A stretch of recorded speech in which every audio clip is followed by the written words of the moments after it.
भासते चित्स्वभावाय भावाय सर्वभावान्तरक्षिते सर्वभावान्तरक्षिते.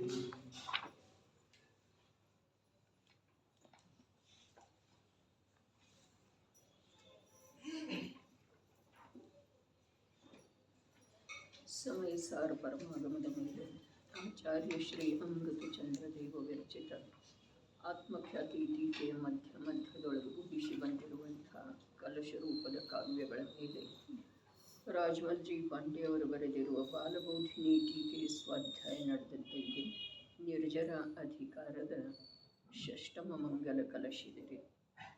ಆ ಸಂಸಾರಾತ್ ಪ್ರತಿಪದಮಮಿ ರಾಗಿನೋ ನಿತ್ಯಮತ್ತ ಸೂಕ್ತಾ ಯಸ್ಮಿನ್ನ ಪದಮಪದಂ ತದ್ವಿಬುಧ್ಯಧ್ವಮಂತಃ ಏತೈತೇತ ಪದಮಿದಮಿದಂ ಯತ್ರ ಚೈತನ್ಯಧಾತು ಶುದ್ಧ ಶುದ್ಧ ಸ್ವರಸಭರತ ಸ್ಥಾಯಿ ಭಾವತ್ವಮೇತಿ.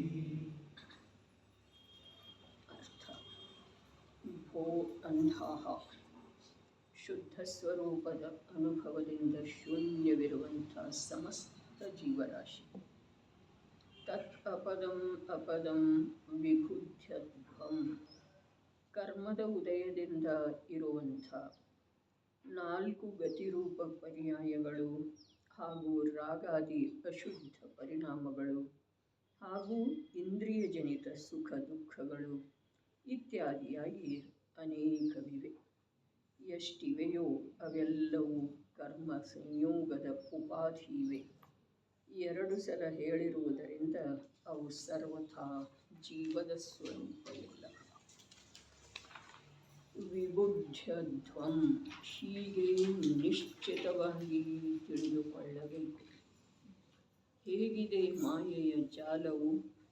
ಯಸ್ಮಿನ್ ಅಮಿ ರಾಗಿಣಃ ಆ ಸಂಸಾರಾತ್ ಸುಪ್ತಾಃ, ಯಸ್ಮಿನ್ ಅದರಲ್ಲಿ, ಕರ್ಮಗಳ ಉದಯಜನಿತ ಅಶುದ್ಧ ಪರ್ಯಾಯದಲ್ಲಿ, ಅಮಿ ರಾಗಿಣಃ ಪ್ರತ್ಯಕ್ಷ ರೂಪದಿಂದ ವಿದ್ಯಮಾನವಿರುವಂಥ, ಪರ್ಯಾಯ ಮಾತ್ರದಲ್ಲಿ ರಾಗ ಮಾಡುವಂಥ ಜೀವರುಗಳು ಅವರು ಆ ಸಂಸಾರಾತ್ ಸುಪ್ತಾಃ, ಅನಾದಿ ಕಾಲದಿಂದ ಹಿಡಿದು ಆ ರೂಪವಾಗಿ ತಮ್ಮನ್ನು ಅನುಭವಿಸುತ್ತಿದ್ದಾರೆ. ಇಲ್ಲಿ ಅದ್ಭುತ ಮಾತು ಇದೆ. ಎಲ್ಲಿ ಸಂವರದ ಸ್ವರೂಪ ಹೇಳಿದರೋ ಅಲ್ಲಿ ಆಶ್ರವದ ಮಾತನ್ನು ಹೇಳಿದ್ದಾರೆ ಮುಖ್ಯ ರೂಪದಿಂದ. ಎಲ್ಲಿ ಆಶ್ರವದ ಸ್ವರೂಪ ಹೇಳೋರಿದ್ರು ಆವಾಗ ಸಂವರ ರೂಪ ಜ್ಞಾನದ ಮಹತ್ವವನ್ನು ಹೇಳ್ತಾರೆ. ಈಗ ಇಲ್ಲಿ ನಿರ್ಜರಾ ತತ್ವದ ಬಗ್ಗೆ ಚರ್ಚೆ ಮಾಡುವ ವೇಳೆದೊಳಗ ಅದರ ಪ್ರತಿಸ್ಪರ್ಧಿ ಯಾವುದು ಬಂಧ ತತ್ವ ಇದೆಯೋ, ಅರ್ಥಾತ್ ಬಂಧ ಮಿಥ್ಯಾದೃಷ್ಟಿ ಜೀವನಿಗೇನೇ ಆಗ್ತಿದ್ದೀರಿ. ಸಮ್ಯಕ್ ದೃಷ್ಟಿ ಜೀವನಿಗೆ ಆಶ್ರವವೇ ಇಲ್ಲ ಅಂದಮೇಲೆ ಬಂಧ ಆಗೋದನೇ ಇಲ್ಲ. ಇಲ್ಲಿ ಶ್ರದ್ಧಾ ಸಾಪೇಕ್ಷ ಮೋಕ್ಷ ಮಾರ್ಗದ ಚರ್ಚೆ ನಡೆದದ್ದು ಇದೆ. ದೃಷ್ಟಿಯ ಮುಖ್ಯತೆಯಿಂದ ಸ್ವರೂಪ ಪರರೂಪಗಳ ಭೇದ ಮಾಡಿರುವಂಥ ಅಪೂರ್ವ ಪುರುಷಾರ್ಥಿ ಜೀವದ ಮಾತು ನಡೆದದ್ದು ಇದೆ. ಮಿಥ್ಯಾದೃಷ್ಟಿ ಜೀವ ಬಂಧಕ್ಕೊಳಗಾಗ್ತಾನೆ ನಿರಂತರ. ಯಾಕೆ ಅಂತಂದ್ರೆ ಅವನಿಗೆ ಇದನ್ನು ಬಿಟ್ಟು ಬೇರೆ ಯಾವ ಭಾವದ ಪರಿಚಯ ಇಲ್ಲ. ನಿಜವಾಗಿ ವಿಚಾರ ಮಾಡಿದರೆ ನಮ್ಮ ಜೀವನದೊಳಗ ಏನು ನಡೆದದ್ದು ಇದೆ, ಯಾವುದರ ಅನುಭವ ಇದೆ, ಯಾವುದರಲ್ಲೇ ನಮ್ಮ ಜ್ಞಾನ ಸ್ಥಿರವಾಗಿ ಕಾರ್ಯ ಮಾಡ್ತಾ ಇದೆ, ಯಾವುದರಲ್ಲಿ ನಮ್ಮ ಶ್ರದ್ಧೆ ನಿಶ್ಚಲವಾಗಿ ನಿಂತುಕೊಂಡದ್ದು ಇದೆ, ಇದರದ ಅವಲೋಕನೆಯನ್ನ ಸ್ವಯಂ ನಾವು ಪ್ರಯತ್ನಪೂರ್ವಕ ಪ್ರಾಮಾಣಿಕವಾಗಿ ಮಾಡದೇ ಹೋದರೆ ನಮ್ಮನ್ನು ನಾವು ವಂಚಿಸಿಕೊಳ್ಳುವಂಥ ಮಾರ್ಗ ಏನು ಅನಾದಿ ಕಾಲದಿಂದ ನಡೀತಾ ಬರ್ತಾ ಇದೆಯೋ ಆ ಮಾರ್ಗ ಬಿಟ್ಟು ಹೋಗೋದು ಸಾಧ್ಯ. ಏನು ಹೇಳ್ತಾ ಇದ್ದಾರೆ? ಕರ್ಮದ ಕಾರಣದಿಂದ ಆಗಿರುವಂತಹ 4 ಗತಿಗಳು. ಅರೆ, ನಿನ್ನೆ ಚರ್ಚೆ ಆದದ್ದಿದೆ, ಆದರೆ ಇನ್ನೂ ಚರ್ಚೆ ಬಹಳ ಇದೆ. ಕರ್ಮದ ಕಾರಣದಿಂದ ಆಗಿರುವಂತಹ ಜೀವದ ಅವಸ್ಥಾ ವಿಶೇಷ ಇದೆ ರೀ. ಅದ ಯಾವುದ? 4 ಗತಿ ರೂಪದ ಯಾವ ಭಾವಗಳ ಸದೈವ ಆಗ್ತವೆಯೋ ಅವ ಕರ್ಮದ ಕಾರಣದಿಂದ ಆಗಿರುವಂಥ ಅವಸ್ಥಾ ವಿಶೇಷಗಳು ಇದ್ದಾವೆ. 4 ಗತಿ. 4 ಗತಿಗಳು ಹೇಗಿದ್ದಾವೆ? 4 ಗತಿಗಳು ಹೇಗಿದ್ದಾವೆ? ಒಂದು ಇನ್ನೊಂದಕ್ಕೆ ಪೂರಕ ಇದ್ದಾವೆ. ಒಂದು ಇನ್ನೊಂದರ ಪೋಷಣೆ ಅಲ್ಲ, ಒಂದು 4ರದ್ದು ಪೋಷಣೆ ಮಾಡುವಂಥ. ಒಂದು ಗತಿಯಲ್ಲಿ ಇರುವಂಥ ಜೀವ ಆ ಗತಿಗೆ ಸಂಬಂಧಿಸಿದ ಯಾವ ತನ್ನ ಅವಸ್ಥಾ ವಿಶೇಷ ಇದಾವೆಯೋ ಅವುಗಳಲ್ಲೇ ಯಾವ ಪ್ರಕಾರದಿಂದ ಪರಿಣಮನ ಮಾಡ್ತಾನೆ ಅಂತಂದ್ರೆ 4 ಗತಿಗಳಿಗೆ ಕಾರಣೀಭೂತವಾಗಿರುವಂಥ ಭಾವರೂಪದಿಂದ ಪರಿಣಮನ ಮಾಡ್ತಾನೆ. ಚರ್ಚೆ ವಿಸ್ತೃತ ಇದೆ. ಕಥೆ ನಾವು ಮಾಡಿದ ಕಾರ್ಯನ ಅತ್ಯಂತ ವಿಸ್ತೃತ ಇದೆ. ಹಾಗಾದ್ರೆ ಅದರ ಚರ್ಚೆಯನ್ನು ಕೂಡ ಅಧಿಕ ಮಾಡಿದ ನಂತರನ ಅದು ನಮ್ಮ ಲಕ್ಷ್ಯದೊಳಗೆ ಬರೋದು ಸಾಧ್ಯ ಇದೆ. ಚರ್ಚೆ ಅಧಿಕ ಮಾಡಿದ ನಂತರ ಲಕ್ಷ್ಯದೊಳಗೆ ಬರೋ ಸಾಧ್ಯ ಇದೆ ಅನ್ನೋದು ಕೇವಲ ವ್ಯವಹಾರವೇ. ಆದರೆ ನಾವು ಲಕ್ಷ್ಯದೊಳಗೆ ತಂದುಕೊಳ್ಳಲಿಕ್ಕೆ ಮನಸ್ಸು ಮಾಡಿದರೆ, ಲಕ್ಷ್ಯದೊಳಗೆ ತಂದುಕೊಳ್ಳುವ ಜಿಜ್ಞಾಸೆ ಇದ್ದರೆ ನಮಗೆ ಲಕ್ಷ್ಯದೊಳಗೆ ಬರೋದಿದೆ. ಏನು? ಈ 4 ಗತಿಗಳು ಹೇಗಿದ್ದಾವೆ? ಒಂದು ಇನ್ನೊಂದಕ್ಕೂ ಪೂರಕ. ಅರೆ, ತಮ್ಮ ಸಂತತಿಯನ್ನು ಅಖಂಡವಾಗಿ ಇರಿಸುವಂಥವದವರೇ ಅವ. ಗತಿ ಅಂದರೆ ಏನು? ಇಲ್ಲಿ ಗತಿ ಅರ್ಥಾತ್ ಗತಿಗೆ ಸಂಬಂಧಿಸಿದ ಜೀವದ ನಿರಂತರದ ಭಾವಗಳು ಹೇಗಿದಾವ? ತಮ್ಮ ಸಂತತಿಯನ್ನು ಬಿಟ್ಟುಕೊಡೋದು ಸಾಧ್ಯನೇ ಇಲ್ಲ. ಈ ಪ್ರಕಾರ ಆ ಭಾವದ ಜಾತಿ ಇದೆ ರೀ. ಆ ಭಾವದ ಜಾತಿ ತಮ್ಮ ಪರಂಪರೆಯನ್ನು ಮುಗಿಸೋದು ಸಾಧ್ಯನೇ ಇಲ್ಲ. ಅಂಥದ್ದೇ ಇದೆ ರೀ. ಯಾವ ಪ್ರಕಾರ?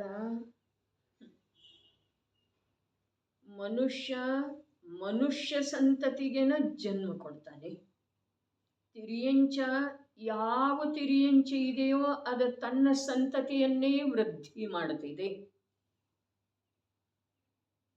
ಇವು 2ರಲ್ಲೇ ಸಂತತಿಯ ಮಾತು ಇದೆ ರೀ. ದೇವ ಮತ್ತು ನಾರಕಿಗಳಲ್ಲೇ ಸಂತತಿಯ ಮಾತು ಇಲ್ಲ. ಇವು 2 ಅಥವಾ ಯಾವುದೋ ಒಂದರದ್ದು ಕೂಡ ನಾವು ದೃಷ್ಟಾಂತ ರೂಪದಿಂದ ಇಲ್ಲಿ ಸ್ವೀಕಾರ ಮಾಡಿ ವಿಚಾರ ಮಾಡಲಿಕ್ಕೆ ಆರಂಭ ಮಾಡಿದರೆ ಸಂಸಾರಿ ಜೀವದ ಭಾವ ಸಂಸಾರಕ್ಕನ ಸಂತತಿಗೆನ ಅರ್ಥಾತ್ ಪರಂಪರೆಗೆನ ಕಾರಣ ಆಗ್ತಿದೆ. ಮೋಕ್ಷ ಮಾರ್ಗದೊಳಗೆ ಯಾವ ಜೀವ ಬಂದಿದೆಯೋ ಅದು ಮೋಕ್ಷ ರೂಪದ ಪರ್ಯಾಯದ ಪರಂಪರೆಯನ್ನೇ ಬೆಳೆಸುವಂಥ ವೃದ್ಧಿಸುವಂಥ ಕಾರ್ಯ ಮಾಡ್ತಿದ್ದೀರಿ. ಒಬ್ಬ ಧರ್ಮಾತ್ಮ ಇದ್ದಾನೆ, ಇನ್ನೋರ್ವ ಸಂಸಾರಿ ಇದ್ದಾನೆ, ಅರ್ಥಾತ್ ಮಿಥ್ಯಾದೃಷ್ಟಿ ಇದ್ದಾನೆ. ಮಿಥ್ಯಾದೃಷ್ಟಿಯ ಭಾವಗಳೆಲ್ಲವೂ ಅಜೀವಮಯ ಇರುವುದರಿಂದ, ಪುದ್ಗಲಮಯ ಇರುವುದರಿಂದ ಅದರ ಉಲ್ಲಂಘನೆ ಮಾಡದನ ಅದರದೇ ಪರಂಪರೆಯನ್ನು ಸತತ ನಡೆಸ್ತವ್ರೆ ಅವ. ಮಿಥ್ಯಾದೃಷ್ಟಿ ಜೀವದ ಪ್ರತಿ ಸಮಯದ ಭಾವಗಳ ಅಜೀವ ಪುದ್ಗಲಮಯ ಇರುವುದರಿಂದ ನಮ್ಮ ಭಾವ ಚೈತನ್ಯಮಯ ಆದವೇನು, ಜೀವ ಪುದ್ಗಲಮಯ ಆದವ, ಅಚೇತನಮಯ ಆದವ್ರಿ. ನಮ್ಮ ಭಾವ ಇಲ್ಲಿಯವರೆಗೆ ಅರೆ ಈ ಸಮಯದಲ್ಲಿ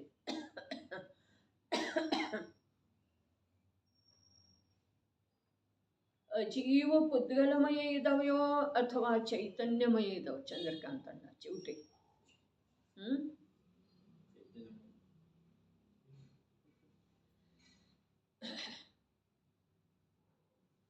ನಮ್ಮ ಭಾವ ಈ ಸಮಯದಲ್ಲಿ ಸಾಕ್ಷಾತ್ ಭಗವನ್ ಮಂದಿರದೊಳಗೆ ಭಗವಂತರ ಅವಲೋಕನೆ ಮಾಡುವ ಸಮಯದಲ್ಲಿ, ಸಮವಸರಣದೊಳಗ ಅಥವಾ ಧರ್ಮಸಭೆಯೊಳಗೆ ಧರ್ಮಶ್ರವಣ ಮಾಡ್ತಾ ಇರುವ ಸಮಯದೊಳಗ ನಮ್ಮ ಭಾವ ಚೈತನ್ಯಮಯ ಅದವೋ ಅಥವಾ ಅಚೇತನ ಪುದ್ಗಲಮಯ ಅದವ್ರಿ?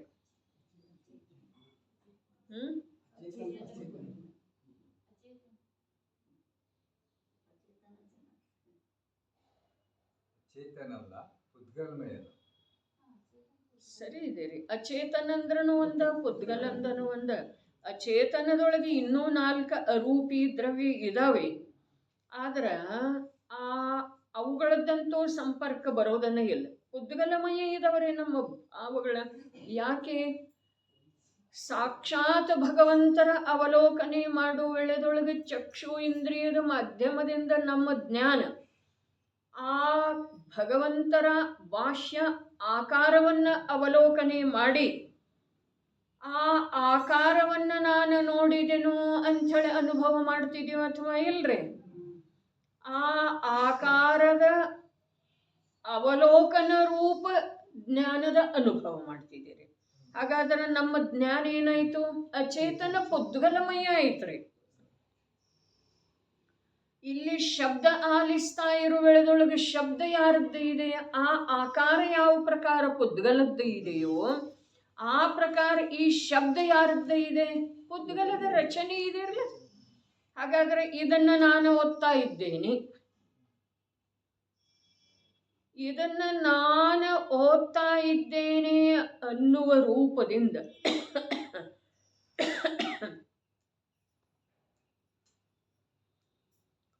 ಯಾವ ನಮ್ಮ ಜ್ಞಾನದ ಪರಿಣಮನ ಆಗಿದೆಯೋ ಅದುವೇ ಚೈತನ್ಯ ಸ್ವಭಾವವನ್ನು ಬಿಟ್ಟು ಅಚೇತನದ ಜೊತೆಗೆ ಅಭೇದವಾಗಿ ವರ್ತಿಸ್ತಾ ಇದೆ. ಪುದ್ಗಲದ ಜೊತೆಗೆ ಅಭೇದವಾಗಿ ವರ್ತಿಸ್ತಾ ಇದೆ. ಮತ್ತು ಪುದ್ಗಲದ ಜೊತೆಗೆ ಅಭೇದವಾಗಿ ವರ್ತಿಸ್ತಾ ಇರುವಂತಹ ಜ್ಞಾನದ ಅನುಭವ ಚೈತನ್ಯಮಯ ಇರೋದನ್ನ ಪುದ್ಗಲಮಯ ಇರೋದ್ರಿ. ನಿರುತ್ತರಾಗುವ ಮಾತಿಲ್ಲ, ಅಧಿಕ ವಿಚಾರ ಮಾಡುವ ಮಾತಿಲ್ಲ. ನಮ್ಮ ಜ್ಞಾನ ನಿರಂತರ ಪುದ್ಗಲದ ಪರ್ಯಾಯದ ಜೊತೆಗೆ ಅಭೇದತೆಯನ್ನ ಸಾಧಿಸಲಿಕ್ಕೆ ಹೋಗಿ ಅಚೇತನತೆಯ ಅನುಭವ ಮಾಡ್ತಾ ಇದೆ ನೋಡ್ರಿ. ತಾವದರದ ವಿಚಾರ ಮಾಡೋದು ನನಗೆ ಅಷ್ಟು ಸ್ಪಷ್ಟ ತಮಗೆ ತಿಳಿದು ಬರುವ ಹಾಗೆ ತಿಳಿಸಿಕೊಡುವ ಶಕ್ತಿ ಇಲ್ರಿ. ನಮ್ಮ ಜ್ಞಾನ ಯಾವ ಪುದ್ಗಲದ ಪರ್ಯಾಯದ ಜೊತೆಗೆ ಅಭೇದತೆಯನ್ನ ಸಾಧಿಸ್ತಿದೆಯೋ ಆ ಜ್ಞಾನ ತನ್ನ ಚೈತನ್ಯ ಸ್ವಭಾವವನ್ನ ತಿರೋಭೂತ ಮಾಡಿ ಆ ಪುದ್ಗಲ ಮಯತೆಯ ಅನುಭವ ಮಾಡ್ತಿದ್ದೀರಿ. ಪುದ್ಗಲದ್ದೇ ಅನುಭವ ಮಾಡ್ತಿದೆ, ಪುದ್ಗಲ ರೂಪದ ಅನುಭವ ಮಾಡ್ತಿದೆ. ಇನ್ನು ವಸ್ತು ಸಾಪೇಕ್ಷ ವಿಚಾರ ಮಾಡಿದರೆ ಪುದ್ಗಲದ ಅನುಭವ ಜೀವ ಮಾಡೋ ಸಾಧ್ಯ ಇಲ್ಲ. ಜೀವ ತನ್ನ ಚೈತನ್ಯಮಯ ಭಾವಗಳ ಅನುಭವ ಅರ್ಥಾತ್ ಜ್ಞಾನ ದರ್ಶನ ನಿರಾಕುಲತೆಯ ಅನುಭವ ರೂಪದಿಂದ ಎಲ್ಲಿಯವರೆಗೆ ಪರಿಣಮನ ಮಾಡುವುದಿಲ್ಲ ಅಲ್ಲಿಯವರೆಗೆ ಪುದ್ಗಲದ ಅನುಭವ ರೂಪವಾಗಿ ಪರಿಣಮನ ಮಾಡ್ತಾ ಇದ್ದಾನೆ ಅಂಥೇಳಿ ಆಗಮಕಾರರು ಕೂಡ ತಮ್ಮ ಅಶಕ್ತತೆಯನ್ನ ವ್ಯಕ್ತಪಡಿಸಿದ್ದಾರೆ. ವಸ್ತು ಸ್ವರೂಪ ಹೀಗೆ ಇದೆ. ನಮಗೆ ಶಬ್ದದ ಮೂಲಕ ಅದನ್ನ ಯಥಾರ್ಥವಾಗಿ ತಿಳಿಸಿಕೊಡುವ ಅಥವಾ ಶಬ್ದದಿಂದನೇ ತಿಳಿದುಕೊಳ್ಳುವ ಅವಶ್ಯಕತೆ ಇಲ್ಲ. ನಮ್ಮ ಜ್ಞಾನದೊಳಗೆ ಅಷ್ಟ ಸಾಮರ್ಥ್ಯಂತೂ ಇದೆ ರೀ. ಯಾವ ಪರಪದಾರ್ಥಕ್ಕೆ ಸಂಬಂಧಿಸಿದ ಹಾಗೆ ಲೋಭ ಉತ್ಪನ್ನ ಆಯ್ತಲ್ಲ, ಆ ಲೋಭ ಏನಿದೆ ರೀ ಪರಪದಾರ್ಥಮಯ ಇದೆ ಜೀವಮಯ ಇದೆ ಹೇಳ್ರಿ. ಪರಪದಾರ್ಥಮಯ ಇದೆ. ಲೋಭ ಅರ್ಥಾತ್ ಯಾವ ಪರಪದಾರ್ಥದ ಮೇಲೆ ನಮ್ಮ ದೃಷ್ಟಿ ಬೀಳುವುದರಿಂದ ಅದಕ್ಕೆ ಸಂಬಂಧಿಸಿದ ಹಾಗೆ ಆಸಕ್ತಿಯ ಭಾವ ಆಯಿತೋ ಆ ಆಸಕ್ತಿಯ ಭಾವ ಆ ಪರಪದಾರ್ಥದ ಜೊತೆಗೆ ಅಭೇದ ಇದೆ. ಜೀವದ ಜೊತೆಗೆ ಅಭೇದ ಅದು ಇಲ್ಲವೇ ಇಲ್ಲ. ಜೀವದ ಭಾವ ಅದು ಅಲ್ಲವೇ ಅಲ್ಲ. ಜೀವನಿಗೆ ಆ ಭಾವದಿಂದ ಕಲಂಕನ ಇದೆ, ಶೋಭೆ ಇಲ್ಲ, ಶೋಭೆ ಇಲ್ಲ, ಲಾಭ ಇಲ್ಲ, ಸುಖ ಇಲ್ಲ. ಯಾವ ಪರಪದಾರ್ಥವನ್ನ ನೋಡಿದ ನಂತರ ಜುಗುಪ್ಸಾ ಉತ್ಪನ್ನ ಆಯ್ತು, ಹೇಸಿಕೆಯ ಭಾವ ಉತ್ಪನ್ನ ಆಯ್ತು. ಆ ಭಾವದ ಆ ಪದಾರ್ಥದ ಜೊತೆಗೆ ಅಭೇದತೆ ಇದೆ, ಜೀವದ ಜೊತೆಗೆ ಇದೆ ರೀ.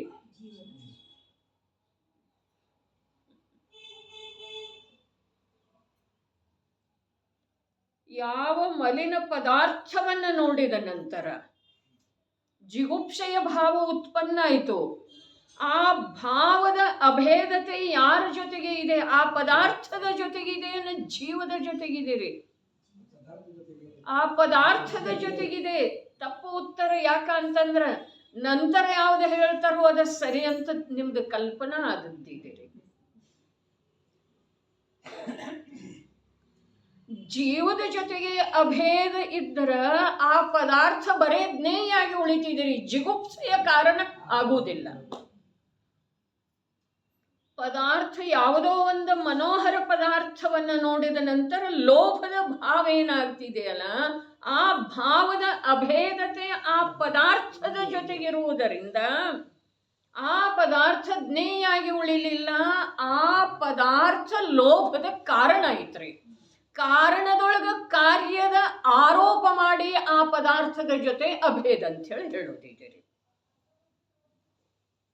ಆ ಪದಾರ್ಥ ಜ್ಞೇಯ ಆಯ್ತನ್ನ ಲೋಭಕ್ಕ ಕಾರಣ ಐತ್ರಿ, ಲೋಭಕ್ಕ ನಿಮಿತ್ತ ಕಾರಣ ಐತದ. ಹಾಗಾದ್ರೆ ಕಾರಣದೊಳಗ ಕಾರ್ಯದ ಆರೋಪ ಮಾಡಿ ಹೇಳುವ ಪದ್ಧತಿ ಇದೆ ರೀ.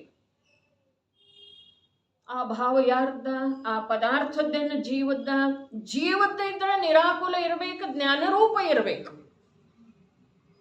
ಅದಕ್ಕೆ ಈ ವಿಷಯ ಈ ಜೀವ ತಿಳ್ಕೊಳ್ಳುವ ಪ್ರಯತ್ನ 11 ಅಂಗದ ಪಾಠಿ ಆದ್ರೂ ಕೂಡ ಮಾಡಲಿಲ್ಲ. ಯಾಕೆ ಅಂತಂದ್ರೆ 11 ಅಂಗದ ವಿಷಯವನ್ನೇ ತಿಳಿದ ಅದರಲ್ಲೇ ಆನಂದಿತ ಆದರೆ ಅವ ಹೇಗೆ ನಾವಾಗ್ತಾ ಇದ್ದೇವ ಹಾಗೇ ರೀ. ನಾವೇ ಆಗಿದ್ದೇವ್ರಿ ಪೂರ್ವದೊಳಗ. ನಮಗೆ ಆಗಮದ ವಚನಗಳಲ್ಲಿ ಆನಂದ ಇದೆಯೋ ಅಥವಾ ಇಲ್ರಿ? ಏನಾದರೂ ಅನ್ವೇಷಣೆ ಮಾಡುವ ಪ್ರಯತ್ನ ಉಳ್ಕೊಂಡಿದೆ, ಜಾಗೃತ ಇದೆ, ವೃದ್ಧಿಸ್ತಾ ಇದೆ, ಏನಿದೆ ರೀ? ಆಗಮದ ವಚನಗಳಲ್ಲಿ ಏನಾದರೂ ವಿಶೇಷ ತಿಳ್ಕೊಳ್ಳುವ, ಮೂಲ ತಿಳಿದುಕೊಳ್ಳುವ, ಸಾರವನ್ನು ತಿಳಿದುಕೊಳ್ಳುವ, ಅರೆ ನಿಜವಾಗಿ ಮಾತು ಹೀಗಿದೆ, ಮೊಸರನ್ನ ಮಥನ ಮಾಡಿದ ನಂತರ ಬೆಣ್ಣೆ ಬರ್ತಿದೆ, ಹೌದೇನಿಲ್ರಿ? ನೀರನ್ನ ಮಥನ ಮಾಡಿದ ನಂತರ ಬೆಣ್ಣೆ ಬರುವುದಿಲ್ಲ, ಮೊಸರನ್ನ ಮಥನ ಮಾಡಿದ ನಂತರ ಬೆಣ್ಣೆ ಬರ್ತಿದೆ.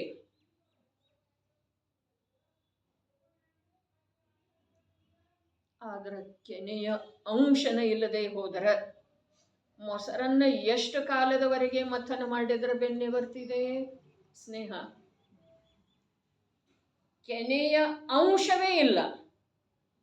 ಪಾಲೋಳ್ ಘೃತಾಚ್ಛಾಯೆಯು, ಹಾಲಿನೊಳಗ ಘೃತದ ಛಾಯೆ ಅರ್ಥಾತ್ ಕೆನೆ ಅದು ಇಲ್ಲದೆ ಹೋದ್ರ ಬರೀ ಮೊಸರನ್ನ ಮಥನ ಮಾಡಿದ್ರೆ ಬೆಣ್ಣೆ ಯಾವಾಗ ಬರ್ತಿದೆ? ನೀರನ್ನ ಮಥನ ಮಾಡಿದ್ರಂತೂ ಬೆಣ್ಣೆ ಬರುವುದಿಲ್ಲ. ಇದು ವಿಷಯ ತಮಗೆ ತಿಳಿಯುವುದಿಲ್ರಿ. ಈ ವಿಭಾಗಕ್ಕೆಲ್ಲ ಸುಲಭವಾಗಿ ತಿಳಿಬೇಕಲ್ಲ ಆ ವಿಷಯ. ಅಂಜುತ ಏತೈಕ लोणी सगळं साय काढलेले आहे. ಸಾಯ್ ಸ್ವಲ್ಪ ಕೂಡ ಕೆನೆಯ ಅಂಶ ನಾವು ಅದರಲ್ಲೇ ಬಿಟ್ಟೇ ಇಲ್ಲ. ಬರ್ತಿದೇನು ಬೆಣ್ಣೆ? ಮಥನ ಮಾಡೋದು, ಸರಿಯಾಗಿ ಮಾಡೋದು. ಮಕ್ಕಳಿಗೆ ಮಾಡಲಿಕ್ಕೆ ಬರುವುದಿಲ್ಲ, ಸರಿ ನಾ ಮಾಡ್ತೇನೆ. ಎಷ್ಟೊತ್ತು ತನಕ ಮಾಡಿದ್ರೆ ಬರ್ತಿದೆ? ಬರುವುದಿಲ್ಲ. ಯಾಕೆ? ಬೆನ್ನೆ ಬರುವಂಥ ಕಾರಣ ಅದರಲ್ಲಿ ಇಲ್ಲ. ಸರಿಯಾದ ಪ್ರಕಾರ ಆಗಮದ ಅಧ್ಯಯನ ಮಾಡ್ತಾ ಹೋದೆವು ಕುಶಾಸ್ತ್ರದ ಅಲ್ಲ, ಲೌಕಿಕ ಶಾಸ್ತ್ರದಲ್ಲ, ಸತ್ಶಾಸ್ತ್ರದ ಅಭ್ಯಾಸ ಮಾಡ್ತಾ ಹೋದೆವು. ಅದರ ಆತ್ಮ ಕಲ್ಯಾಣದ, ಆತ್ಮಾನುಭೂತಿದ್ದ, ಆತ್ಮನನ್ನು ಹಿಡಿದುಕೊಳ್ಳುವಂಥ ಕೆನೆ ಅದರಲ್ಲಿ ಇಲ್ಲವೇ ಇಲ್ಲ, ಸಾರ ಇಲ್ಲವೇ ಇಲ್ಲ. ಹಾಗಾದರೆ ಸಮ್ಯಕ್ ದರ್ಶನ ಆ ಸ್ವಾಧ್ಯಾಯದಿಂದ ಯಾವಾಗ ಆಗೋದ್ರೆ? ಉದ್ದೇಶ ಧ್ಯೇಯ ಆತ್ಮಂದ ಅರೂಪಿ ಚೈತನ್ಯ ತತ್ವವನ್ನು ಗ್ರಹಣ ಮಾಡುವ, ಕಂಡುಕೊಳ್ಳುವ, ಅನುಭವ ಮಾಡುವ ಉದ್ದೇಶನೇ ಇಲ್ಲ. ಯಾವ ಶಾಸ್ತ್ರ ಓದಿದ್ರೆ ಆತ್ಮಾನುಭೂತಿ ಆಗ್ತಿದ್ದೀರಿ?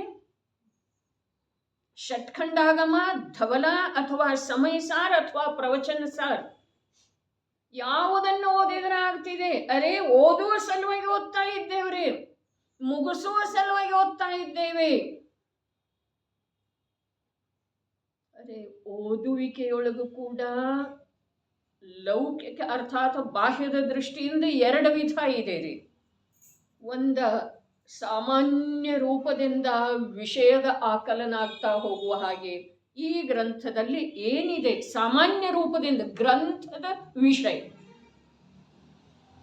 ಗ್ರಂಥದೊಳಗ ಆಚಾರ್ಯ ಭಗವಂತರ ಅಥವಾ ಜ್ಞಾನಿ ಮಹಾತ್ಮರುಗಳ ಯಾವ ವಿಷಯದ ಪ್ರತಿಪಾದನೆ ಮಾಡಿದ್ದಾರೆ ಇದ ಸಾಮಾನ್ಯವಾಗಿ ಓದುವುದರಿಂದ ತಿಳಿದು ಬರಬೇಕು. ಇದು ಏನಿದೆ, ಇದು ವಾಚನ ಇದೆ ರೀ. ಇನ್ನು ಅದರೊಳಗಿಂದ ತನ್ನ ಪ್ರಯೋಜನ ಸಾಧಿಸಬೇಕಾದ್ರೆ ಅದು ಅಲ್ಲೆಲ್ಲೇ ಪ್ರತಿಯೊಂದು ಕಲಶದೊಳಗ, ಶಬ್ದದೊಳಗ, ವಾಕ್ಯದೊಳಗ ನಿಲ್ಲಬೇಕಾಗ್ತಿದೆ, ನಿಂತು ಒಳಗಿಳಿಯೋ ಪ್ರಯತ್ನ ಮಾಡಬೇಕಾಗ್ತಿದೆ. ಆವಾಗ ಅದರಲ್ಲಿ ಸಾರೇನಿದೆ ತಿಳಿದು ಬರ್ತಿದ್ದೀರಿ. ಹಾಲಿಗೆ ಕೆನೆ ಬರೋದು ಅಷ್ಟೇ ಸಾಕೋ ಅಥವಾ ಅದನ್ನು ತುಪ್ಪದವರೆಗೆ ತಗೊಂಡು ಹೋಗೋದು ಬೇಕ್ರಿ? ತುಪ್ಪ ಏನಿದೆ, ಶುದ್ಧ ಅವಸ್ಥೆ ಇದೆಯಲ್ಲ ಹಾಲಿಂದ. ಹಾಗೆ ಈ ಮನುಷ್ಯ ಜೀವನದ ಮತ್ತು ಜಿನಶ್ರುತದ ಸಂಯೋಗದ ಅಂತಿಮ ಫಲ ಏನು ಬೇಕು? ಸಾಕ್ಷಾತ್ ಮೋಕ್ಷ, ಸಿದ್ಧಾವಸ್ಥೆ. ಹಾಗಾದರೆ ಸಿದ್ಧಾವಸ್ಥೆಗೆ ಬೀಜ ರೂಪದ ಯಾವ ಸಮ್ಯಕ್ ದರ್ಶನ ಬೇಕೋ ಆ ಸಮ್ಯಕ್ ದರ್ಶನ ರೂಪದ ಕೆನೆನ ನಮ್ಮಲ್ಲಿ ಬರಲಿಲ್ಲ ಅಂತಂದ್ರೆ ಬರೇ ಹಾಲು ಇಷ್ಟು ಫ್ಯಾಟದ್ದು ಇದೆ ಅಂಥೇಳಿ ತಿಳ್ಕೊಂಡ್ರ, ಅದನ್ನ ಪ್ರಾಪ್ತ ಮಾಡಿಕೊಂಡ್ರ ಏನು ಉಪಯೋಗ ಇದೆ ರೀ? ಈ ಶಾಸ್ತ್ರ ಇಂಥದ್ದಿದೆ. ಎಂಥದ್ದ? ಮಹಾವೀರರ ಸರಿ ಸಮಾನ ಇರುವಂತಹ ಕುಂದ ಆಚಾರ್ಯ ದೇವರ ರಚಿಸಿದ್ದು ಇದೆ. ಈಗ ಬಂತಲ್ಲ ಸಂಪದದೊಳಗೆ ಏನು ಬಂತು? ಮಹಾವಿದೇಹ ಕ್ಷೇತ್ರಕ್ಕೆ ಹೋಗಿದ್ರ ಸಂವತ 49 ಅವರು ಎಂಥವರಿದ್ದರು? ಕುಂದರು ಹೋದವರು ಎಂಥವರಿದ್ದರು? ತಮ್ಮ ಜ್ಞಾನ ಮತ್ತು ಚಾರಿತ್ರದಿಂದ ಅತ್ಯಂತ ಪವಿತ್ರ ಇದ್ದರು. ಅವರು ಬರೆದಿರುವ ಶಾಸ್ತ್ರ ಇದೆ. ಅರೇ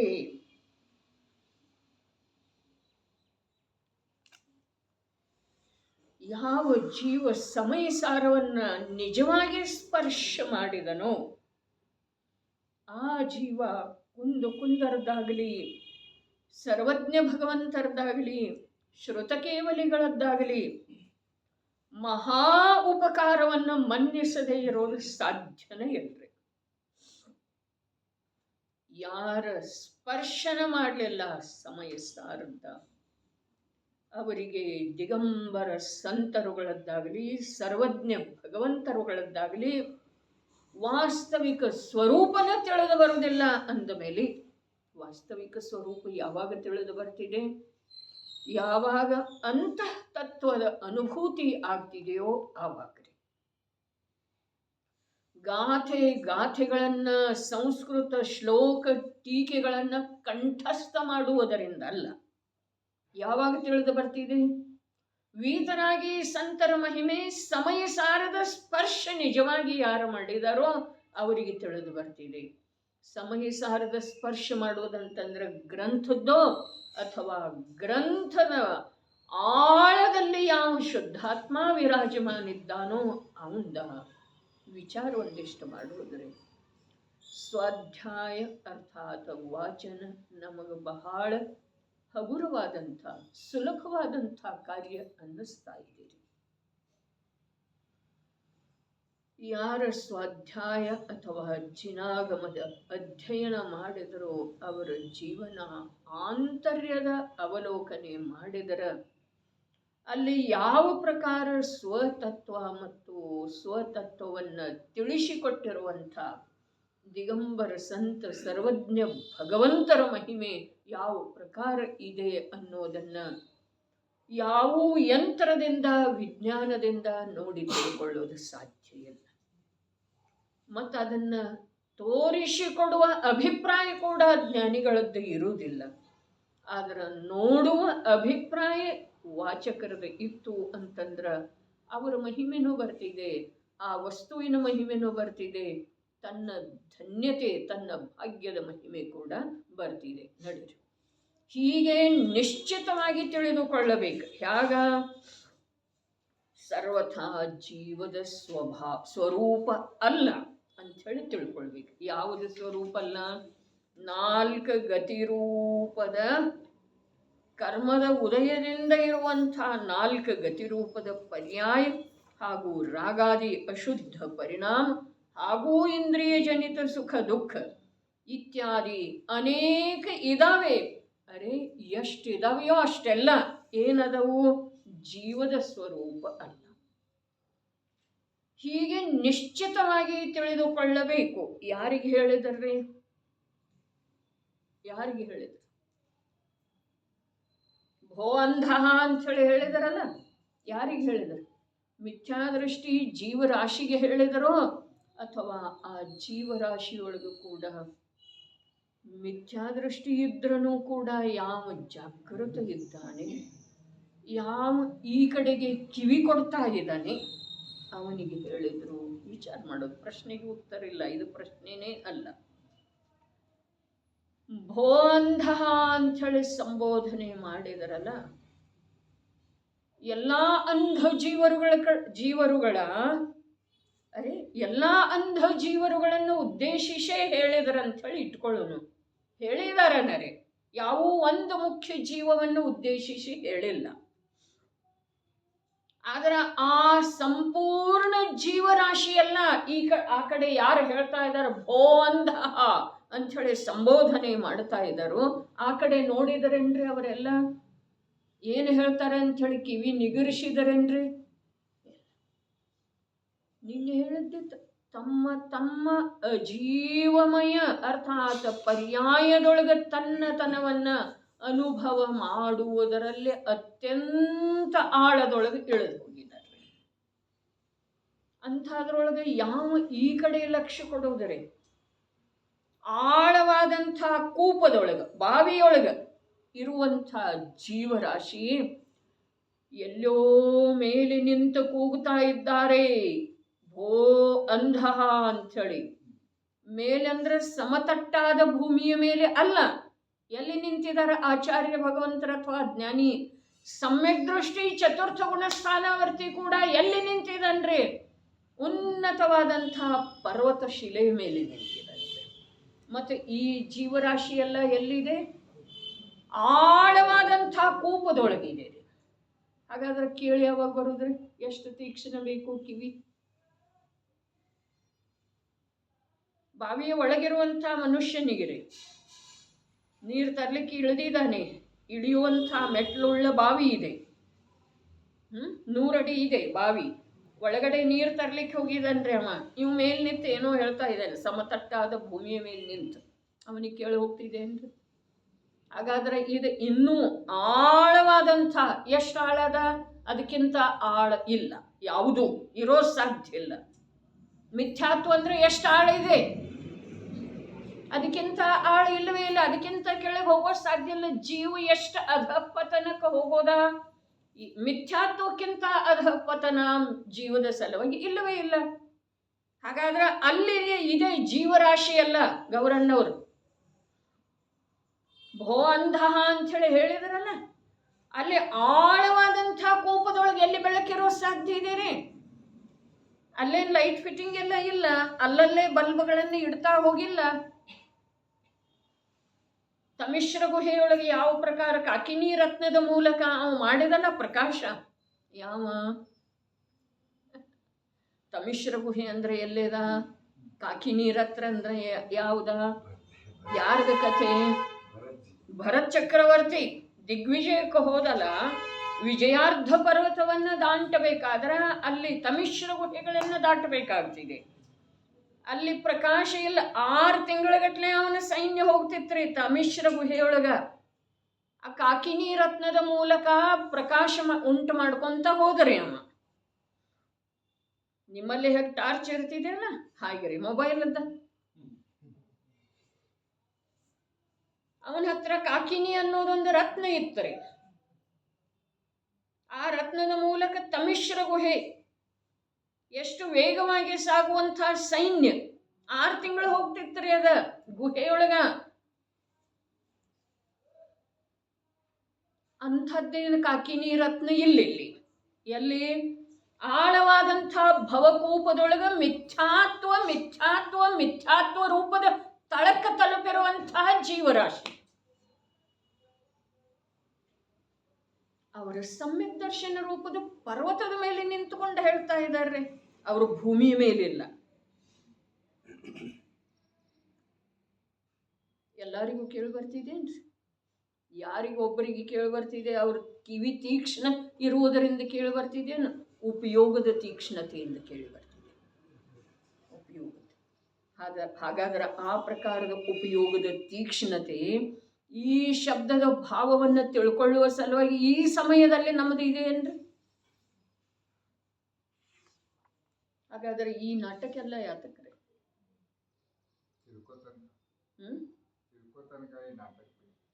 ತಿಳ್ಕೊಳ್ಳೋ ತನಕ ಅಲ್ರಿ. ಇದನ್ನ ನಾಟಕದಿಂದ ತಿಳಿದು ಬರುವುದಿಲ್ಲ. ತಿಳ್ಕೊಳ್ಳುವ ಜಿಜ್ಞಾಸೆ ಇಷ್ಟು ಜಾಗೃತ ಆಗಬೇಕಲ್ಲ, ಅವನಿಗೆ ಏನೂ ತಿಳಿಬಾರ್ದ್ರಿ, ಹೊರಗಿಂದ ಯಾವುದೂ ರುಚಿಸಬಾರ್ದ. ನಿನ್ನೆ ಹೇಳಿದ್ದಿತ್ತು, ಎಲ್ಲ ಎಲ್ಲ ಎಲ್ಲ ನೀರಸ ಅನ್ನಿಸ್ಬೇಕ್ರಿ. ಎಲ್ಲ ನೀರಸ. ಅರೆ ಎಲ್ಲ ಬೆಟ್ಟ ಹಣ್ಣಾದದ್ದಿದೆ, ಎಲ್ಲವೂ ಇದೆ, ಭೋಗ ಇದೆ, ಅನುಕೂಲ ಇದೆ, ಎಲ್ಲ ಪ್ರಕಾರದ ಎಲ್ಲ ಅನುಕೂಲ ಇರುವ ವೇಳೆದೊಳಗೆ ಅದು ನೀರಸ ಹೇಗೆ ಅನಿಸೋದು? ಅದರಲ್ಲಿ ರಸ ಉಕ್ಕಿ ಹರಿತಾ ಇದೆ ರೀ. ನಮ್ದು ಅನುಕೂಲ ಎಷ್ಟಿದೆ? ಅಂಶ ಇದೆ. ಪ್ರತಿಕೂಲ ಎಷ್ಟಿದೆ? ಬೆಟ್ಟದಷ್ಟಿದೆ. ಆದ್ರೂ ಅಲ್ಲಿ ನಮ್ದು ರಸ ಉಕ್ಕಿ ಹರಿತಾ ಇದೆ. ಇಲ್ಲಿ ಹೇಳ್ತಾ ಇದ್ದಾರೆ, ಇಲ್ಲಿ ಒಂದು ಅಂಶ ಕೂಡ ಬಾಹ್ಯದೊಳಗೆ ರಸ ಇಲ್ಲ, ಸಮಾಧಾನ ಇಲ್ಲ ಒಳಗಡೆ. ಏನ? ಆ ತತ್ವವನ್ನು ತಿಳ್ಕೊಳ್ಬೇಕು, ಆ ನನ್ನನ್ನು ತಿಳ್ಕೊಳ್ಬೇಕು, ಆ ನಿಜ ಪದಾರ್ಥವನ್ನು ತಿಳ್ಕೊಳ್ಬೇಕು, ಆ ಜ್ಞಾನ ದರ್ಶನದ ಅನುಭವ ಮಾಡಬೇಕು, ಜ್ಞಾನ ದರ್ಶನ ರೂಪ ಆಗಬೇಕು. ಈ ರಾಗ, ಈ ಸುಖ ದುಃಖ, ಈ ಪರಪದಾರ್ಥ ಸಾಕಪ್ಪ ಸಾಕು ಅನ್ನಿಸ್ಬೇಕು. ಅಂಶ ಇಲ್ಲ, ನಮಗೆ ಬೇಕಾಗಿದೆ ರೀ ನಿತ್ಯ ನವೀನ ಅವಿದ್ಯಮಾನ ಪರ್ಯಾಯದ ಕುರಿತು ಜಿಜ್ಞಾಸೆ ಇದೆ ಭಾಲ್ಚಂದ್ರ. ಅವಿದ್ಯಮಾನ ಅನುತ್ಪನ್ನ ರೀ. ಅನುತ್ಪನ್ನ ಅಂದ್ರೆ ಅವಿದ್ಯಮಾನ ಅಂದ್ರೆ ಹೋದದ್ದಾಗ್ತಿದೆ. ಅನುತ್ಪನ್ನ ಪರ್ಯಾಯದ ಅವಸ್ಥಾ ವಿಶೇಷದ ಎಂಥದ್ದರದ? ಅಜೀವದ, ಅಚೇತನದ. ಅದರದ ಅಭಿಲಾಷೆ ಸದೈವ ಇದೆ. ಹಾಗಾದ್ರೆ ಇಲ್ಲಿ ಉಪಯೋಗ ಸೂಕ್ಷ್ಮ ಹಾಗಾಗೋದು. ಭೋ ಅಂಧಃ, ಅಂಧಃ ಅಂಥೇಳಿ ಹೇಳಿದ್ರೆ ಎಲೈ ಕಿವುಡನೆ ಅಂಥೇಳಿ ಹೇಳಲಿಲ್ಲ, ಅಂಧ ಅಂಥೇಳಿ ಹೇಳಿದ್ರು. ಮೊದಲು ಕಾಣಿಸ್ತಿದೆ, ಆಮೇಲೆ ಕೇಳಿಸ್ತಿದೆ ರೀ. ಸದ್ಗುರು के सहज का धंधा जोना बात माने वही अंधा जोना ये बात माने वही अंधा ಮತ್ರಿ ಸಮ್ಯಕ್ ದರ್ಶನ ಸರಿ ಇದೆಲ್ಲ. ಇದು ಮಾತು ನಾವು ಮನ್ನಿಸ್ತಾನೆ ಇಲ್ಲಲ್ಲ. ಮತ್ರಿ ಮಾನ್ಯತೆಯೊಳಗೆ ಅದು ಎಷ್ಟು ದೃಢ ಇದೆ ಅಂತಂದ್ರೆ ಅದ್ರೊಳಗೆ ಒಂದು ಸೂಜಿ ಕೂಡ ಹೊಕ್ಕುವುದಿಲ್ರಿ. ಅಷ್ಟು ಘನ, ದೃಢ ದೃಢ ದೃಢ. ಪಾಷಾಣ ಅಲ್ಲಿಲ್ಲ, ಪಾಷಾಣ ಒಡೆದು ಹೋಗ್ತಿದೆ. ಅದರ ವಜ್ರ ಹೃದಯ ಅಂದರೆ ಮಿಥ್ಯಾ ದೃಷ್ಟಿಗೆ ಮತ್ತು ಏನೇನು ಮಾಡ್ತೇವ್ರಿ? ಧರ್ಮದ ಹೆಸರಿನ ಮೇಲೆ ಯಾವ್ಯಾವ ಕಾರ್ಯಗಳನ್ನು ಮಾಡ್ತೇವೆ. ಆ ಕಾರ್ಯಗಳಲ್ಲಿ ಎಲ್ಲ ಈ ಜೀವನಿಗೆ ಬಸ್ ಅನಂತ ಸಂಸಾರ ಮಿಥ್ಯಾತ್ವದ ಪೋಷಣೆ ಆಗ್ತದೆ. ಆ ಕಾರ್ಯಗಳಿಂದ ಆಗುವುದಿಲ್ಲ. ಆ ಕಾರ್ಯದೊಳಗೆ ಧರ್ಮದ ಕಲ್ಪನೆ ಇದೆಯಲ್ಲ, ಮನ್ನಣೆ ಇದೆಯಲ್ಲ, ಅದರಿಂದ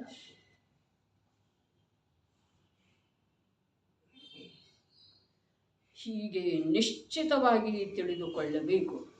ಹೇಗಿದೆ ಮಾಯೆಯ ಜಾಲವು? ಇಲ್ಲಿ ಇದನ್ನೇ ಅದಕ್ಕೆ ತಂದರ್ರಿ ಶಬ್ದ. ಹೇಗಿದೆ ಮಾಯೆಯ ಜಾಲವು? ಮಿಥ್ಯಾತ್ವದ ಜೊತೆಗೆ ಮಾಯಾ ಮತ್ತು ನಿಧಾನ ಏನದವಲ್ಲ, ಅವು ಅಭೇದದವ್ರೆ. ಮಿಥ್ಯಾತ್ವದ ಜೊತೆಗೆ ಮಿಥ್ಯಾತ್ವದ ಗರ್ಭದೊಳಗ ಏನದವು? ಮಾಯೆ ಮತ್ತು ನಿಧಾನ. ಹೀಗಾಗ್ಬೇಕು. ಅರೆ ನಿಧಾನದಿಂದನೇ ಈ ಜೀವನಿಗೆ ಚತುರ್ಗತಿ ಬಂತು. ಸಮಯಕ್ಕೆ ಇದು ಹೀಗಿರಬಾರ್ದು, ಇದು ಹೀಗಿರಬೇಕು. ಅರ್ಥಾತ್ ಅಂಥದ್ದೊಂದು ಆಗುವ ಸಲುವಾಗಿ ಇವನಲ್ಲಿ ಏನು ನಡೆದಿದೆ ತಯಾರಿ. ಹೇಗಿದೆ ಮಾಯೆಯ ಜಾಲವು? ಅದರ ಉತ್ತರ ಬಹಳ ಅದ್ಭುತ ಇದೆ. ಯಸ್ಮಿನ್ ಅಮೀರಾಗಿನಃ ಆ ಸಂಸಾರಾತ್ ಸುಪ್ತಾಹ.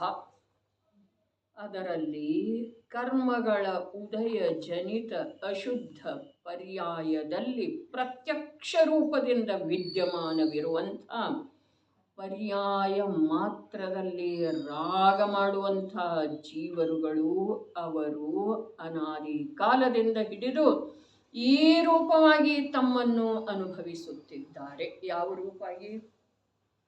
ಯಾವ ರೂಪವಾಗಿ ಅನುಭವಿಸ್ತಾ ಇದ್ದಾರೆ? ಈ ರೂಪ ಅಂದ್ರೆ ಯಾವ ರೂಪ ಮಧುಕರಣ್ಣ? ಯಾವ ರೂಪವಾಗಿ ಅನುಭವಿಸ್ತಾ ಇದ್ದಾರೆ?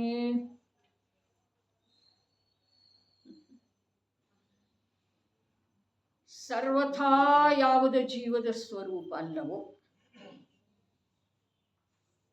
ಯಾವುದ ಸರ್ವಥಾ ಜೀವದ ಸ್ವರೂಪ ಅಲ್ಲವೋ, ಎಲ್ಲಿಂತಂದ್ರೆ ಹಿಂದಿನ ಪೇಜ್ ತೆಗೀರಿ.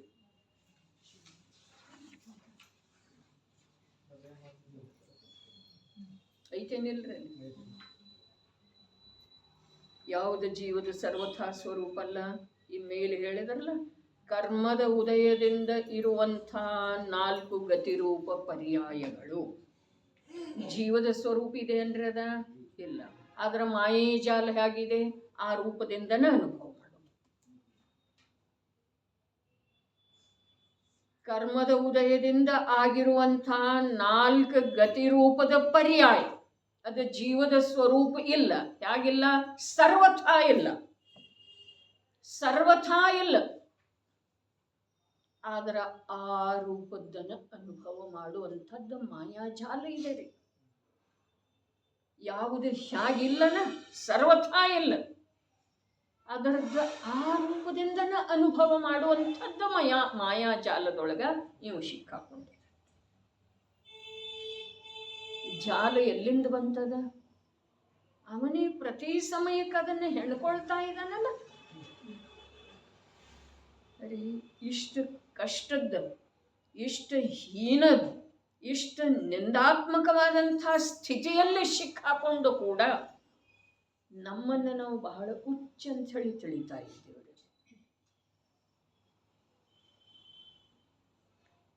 ಸರ್ವಥಾ ಜೀವದ ಸ್ವರೂಪ ಅಲ್ಲ. ಯಾವುದ ಅಲ್ಲ? ಅಲ್ಲ ಅಥವಾ ಇಲ್ಲ. ಸರ್ವಥಾ ಜೀವದ ಸ್ವರೂಪ ಇಲ್ಲದ ಯಾವುದ? 4 ಗತಿರೂಪದ ಪರ್ಯಾಯ. ಒಂದು. ಎರಡನೇದೇನ?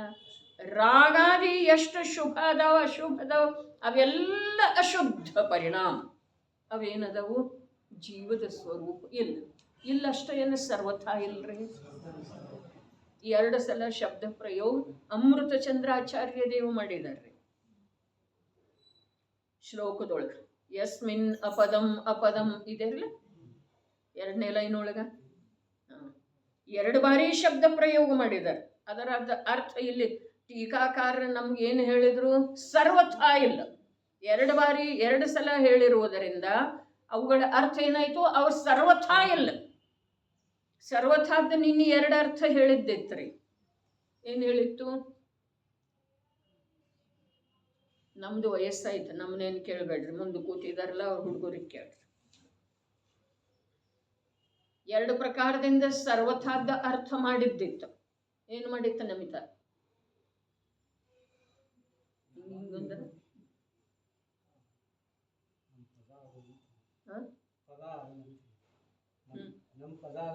ಅದರಲ್ಲೇ ಅದನ್ನು ಎರಡು ಪ್ರಕಾರದಿಂದ ಮಾಡಿತ್ತು, ಎರಡು ರೀತಿಯಿಂದ ಮಾಡಿತ್ತು, ಎರಡೆರಡು.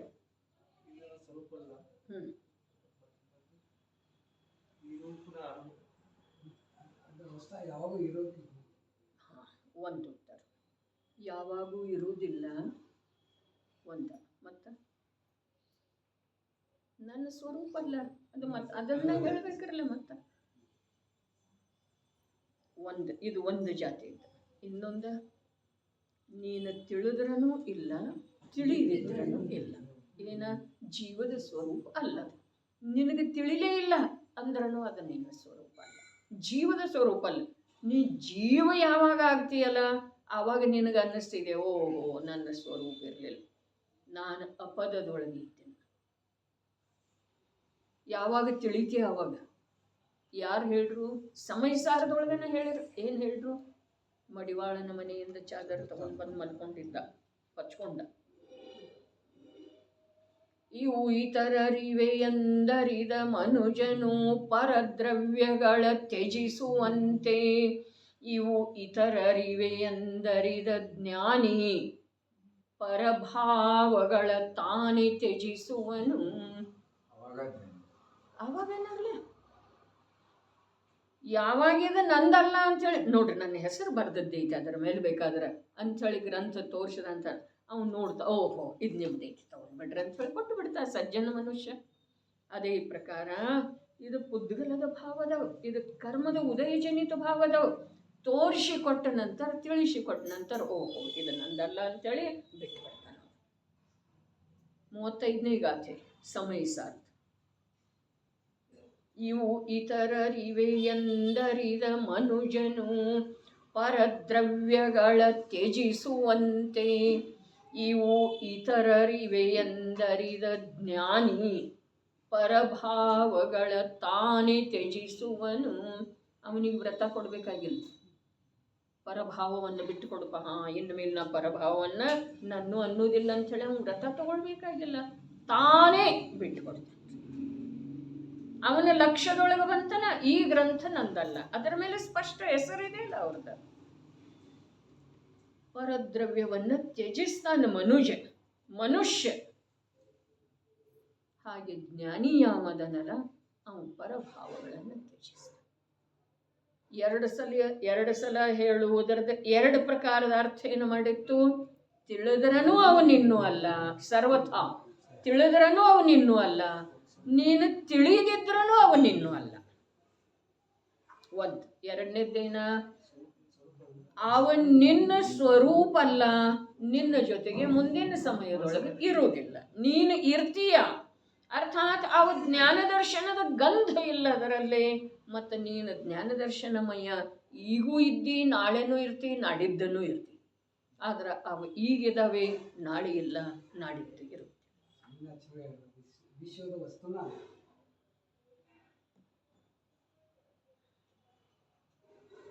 ಸರ್ವಥಾ ಜೀವದ್ದು ಅಲ್ಲ.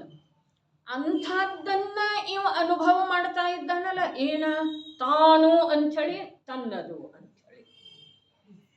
ಇದು ವಸ್ತ್ರ ಯಾರ್ದ್ರೆ? ನಂದರ್ಲೆ. ಈ ದೇಹ ಯಾರ್ದ? ನಾನೇ. ದೇಹ ನಾನೇ ಅಂತಾನೆ. ದೇಹಕ್ಕೆ ಸಂಬಂಧಿಸಿದ ಹಾಗೆ ಯಾವ್ಯಾವ ಜಡ ಚೈತನ್ಯ ಪದಾರ್ಥಗಳಿದಾವ್ಯೋ ಅವೆಲ್ಲ ನನ್ನವು ಅಂತಂದ್ರೆ ನಾನು ನನ್ನದು. ದೇಹ ನಾನು ಅನ್ನುವುದರಿಂದ ನಮ್ಮ ಮಗ ನನ್ನವ, ದೇಹ ನಾನು ಅನ್ನುವುದರಿಂದನೇ ಮನೆ ನನ್ನದ, ದೇಹ ನಾನು ಅನ್ನುವುದರಿಂದನೇ ವಸ್ತ್ರ ಆಭರಣ ನನ್ನವ, ಕನ್ನಡಕ ನಂದ. ದೇಹ ನಾನು ಅನ್ನಲಿಲ್ಲ ಅಂತಂದ್ರ ಆ ಪರಪದಾರ್ಥಗಳಲ್ಲಿ ಭಲೇ ವ್ಯವಹಾರದಿಂದ ಅವ ಇದೇ ಅರ್ಧ ಕೇಳಿದ್ರೆ ನಂದು ಅನ್ಬಹುದ್ರಿ.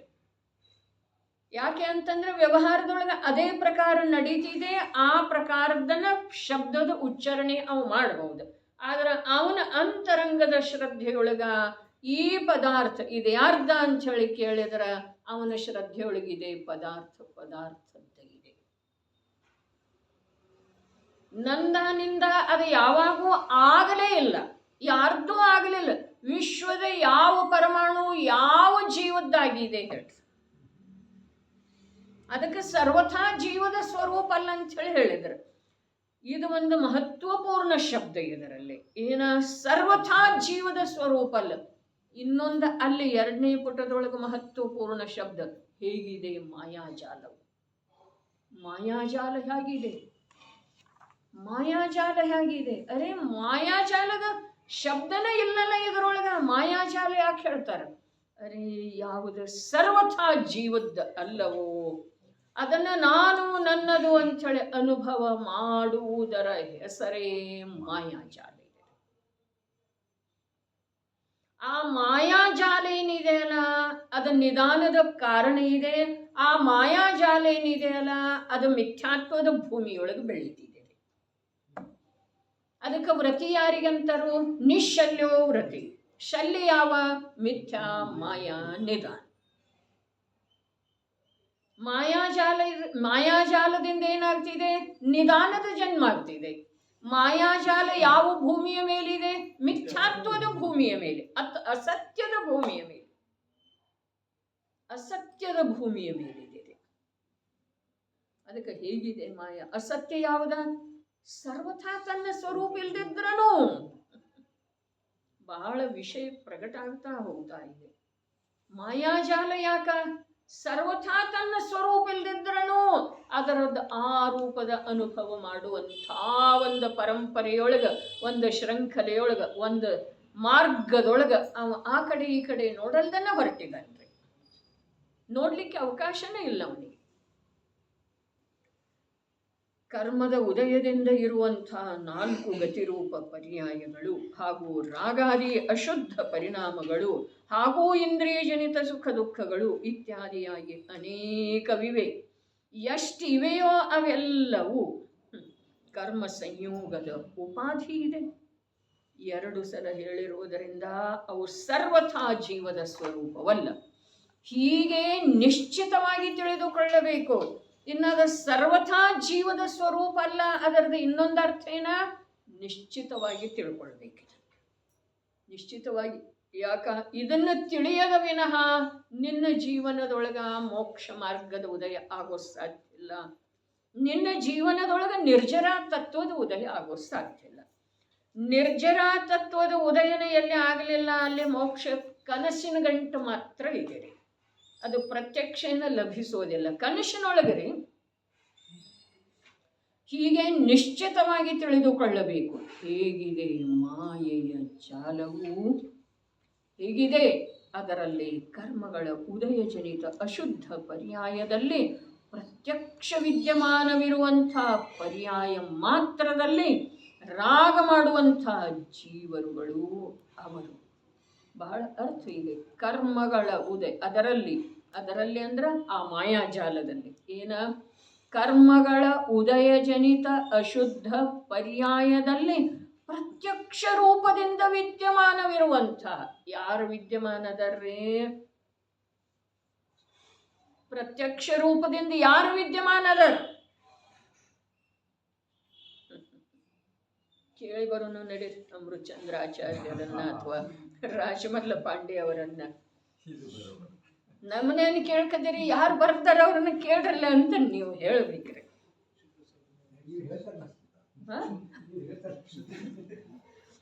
ಅಲ್ಲ, ನೀವು ಹೇಳ್ಬೇಕು.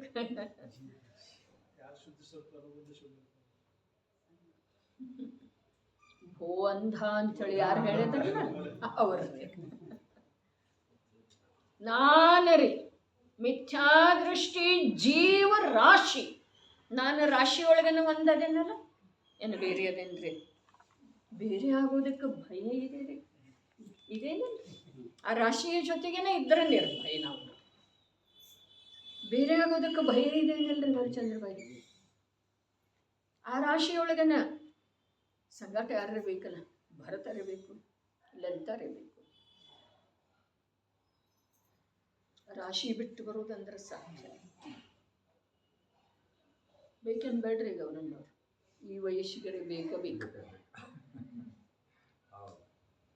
ಮಾವಶಿ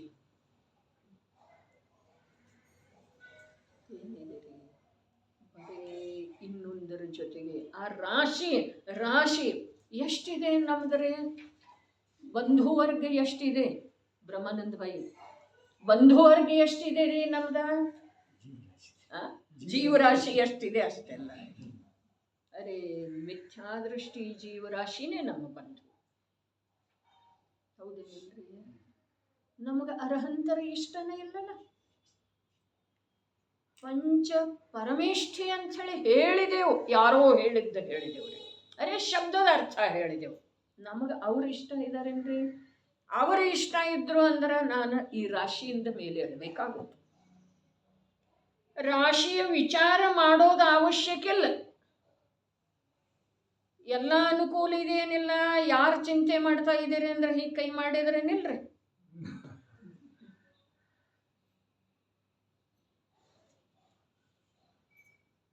ಏನು ಮಾಡುದ? ಬಹಳ ಕಠಿಣ ಇದೆ ರೀ.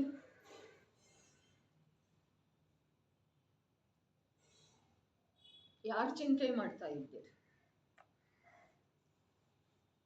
ಹೋದ್ರೆ ಇವ್ರದ್ದು ಹೆಂಗ ಅಂತ ಹೇಳಿ ಚಿಂತೆ ಮಾಡ್ತಾನ್ರಿ. ಅದಕ್ಕೆ ಸುಮ್ಮನೆ ಉಸಿರು ಹಿಡ್ಕೊಂಡು ಇರೋದ್ರಿ. ಇವ್ರಿಗೆ 6 ಉಂಟು, ರತ್ನಾಕರ್ ವರ್ಣಿ ಹೇಳಿದ್ರು. ಇವರಿಗೆ 6 ಉಂಟು ಅಷ್ಟ ಹೇಳಲಿಲ್ಲ, ಮುಂದೆ ಹೇಳಿರುವ ಮಾತು ಭಾಳ ಇದೆ. ಕಣ್ ಬಾಯಿ ಬಿಟ್ಟು ಅಳಿವಂ, ಕಣ್ಣು ಬಾಯಿ ಬಿಟ್ಟು ಅಳಿವಂ. ಸತ್ತು ಹೋಗ್ತಾನ, ಈ ಕಣ್ ಬಿಡ್ತಾನ, ಬಾಯಿ ಬಿಡ್ತಾನ. ಆದ್ರೂ ಕೂಡ ಸಾಯೋದು ಅನಿವಾರ್ಯ ಇಲ್ಲ. ಬಿಟ್ಟು ಅಳಿವನ್, ಇವರಿಗೆ 6 ಉಂಟು ಎಂದು ಕಣ್ ಬಾಯಿ ಬಿಟ್ಟು ಅಳಿವಂ.